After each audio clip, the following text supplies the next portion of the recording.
ರಾಜ್ಯದಲ್ಲಿ ಕೋವಿಡ್ ಮಹಾಮಾರಿ ಹೆಚ್ಚಾಗುತ್ತಿದ್ದಂತೆ ಗಡಿ ಜಿಲ್ಲೆ ಉತ್ತರ ಕನ್ನಡದಲ್ಲೂ ಕೋವಿಡ್ ಸೋಂಕು ಪತ್ತೆಯಾಗಿದೆ. ಜಿಲ್ಲೆಯ ಯಲ್ಲಾಪುರದ ಕಿರುವತ್ತಿಯ ಗರ್ಭಿಣಿ ಮಹಿಳೆ ಹಾಗೂ ಚಾಲಕನಲ್ಲಿ ಕೋವಿಡ್ ಇರುವುದು ದೃಢಪಟ್ಟಿದೆ. ಯಲ್ಲಾಪುರ ಸರ್ಕಾರಿ ಆಸ್ಪತ್ರೆಯಲ್ಲಿ ಒಟ್ಟು 8 ಜನರನ್ನು ಪರೀಕ್ಷೆಗೆ ಒಳಪಡಿಸಲಾಗಿತ್ತು. 8 ಜನರಲ್ಲಿ 2ರಲ್ಲಿ ಸೋಂಕು ಪತ್ತೆಯಾಗಿದ್ದು ತೀವ್ರ ನಿಗಾ ಘಟಕದಲ್ಲಿ ಇರಿಸಲಾಗಿದೆ. ಜಿಲ್ಲಾದ್ಯಂತ ಒಟ್ಟು 16 ಜನರನ್ನು ಪರೀಕ್ಷೆಗೆ ಒಳಪಡಿಸಲಾಗಿದ್ದು ಉಳಿದವರ ತಪಾಸಣಾ ವರದಿ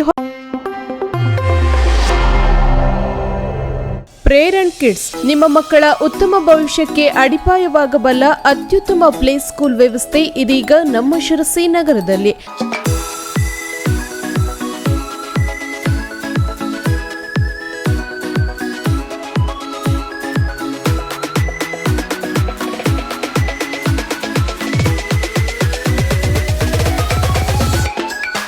ಎರಡು ವರ್ಷದಿಂದ 6 ವರ್ಷದವರೆಗಿನ day care, play home, nursery, LKG, UKG ತರಗತಿಗಳಿಗೆ ಅಡ್ಮಿಷನ್ ಆರಂಭವಾಗಿದೆ.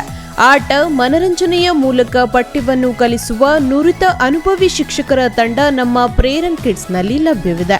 ಮಗುವಿನ ಸರ್ವತೋಮುಖ ಬೆಳವಣಿಗೆಗೆ ಅಗತ್ಯವಿರುವ ಉತ್ತಮ ಸಂಸ್ಕಾರ ಹಾಗೂ ವ್ಯಕ್ತಿತ್ವ ರೂಪಿಸುವ ವಿವಿಧ ಚಟುವಟಿಕೆಗಳು, ಕಲೆ, ಸಂಗೀತ, ನೃತ್ಯದಂತಹ ಭಾರತೀಯ ಸಂಸ್ಕೃತಿಯನ್ನು ನಿಮ್ಮ ಮಕ್ಕಳಲ್ಲಿ ಮೂಡಿಸುವ ವಿಶೇಷ ಪ್ರಯತ್ನ ನಮ್ಮದು. ನಮ್ಮ ವಿಶೇಷತೆ: ಸಿಸಿ ಕ್ಯಾಮೆರಾ ವ್ಯವಸ್ಥೆ, ಫ್ರೀ ಹೆಲ್ತ್ ಕ್ಯಾಂಪ್, ಕ್ರೀಡಾ ಉಪಕರಣಗಳು, ಸ್ವಚ್ಛ ಸುಂದರ ಕ್ಯಾಂಪಸ್, ನುರಿತ ಅನುಭವಿ ತಂಡ.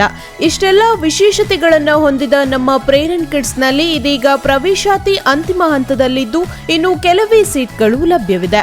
ಇನ್ಯಾಕೆ ತಡ, ಹಿಂದೆ ವಿಸಿಟ್ ಮಾಡಿ ಪ್ರೇರಣ್ ಕಿಡ್ಸ್, ಸುಪ್ರಸನ್ನ ನಗರ, ಹೊಸ ಬಸ್ ಸ್ಟ್ಯಾಂಡ್ ಹತ್ತಿರ, ಶಿರಸಿ. ಸಂಪರ್ಕಿಸಿ 9606960014, 9606960020.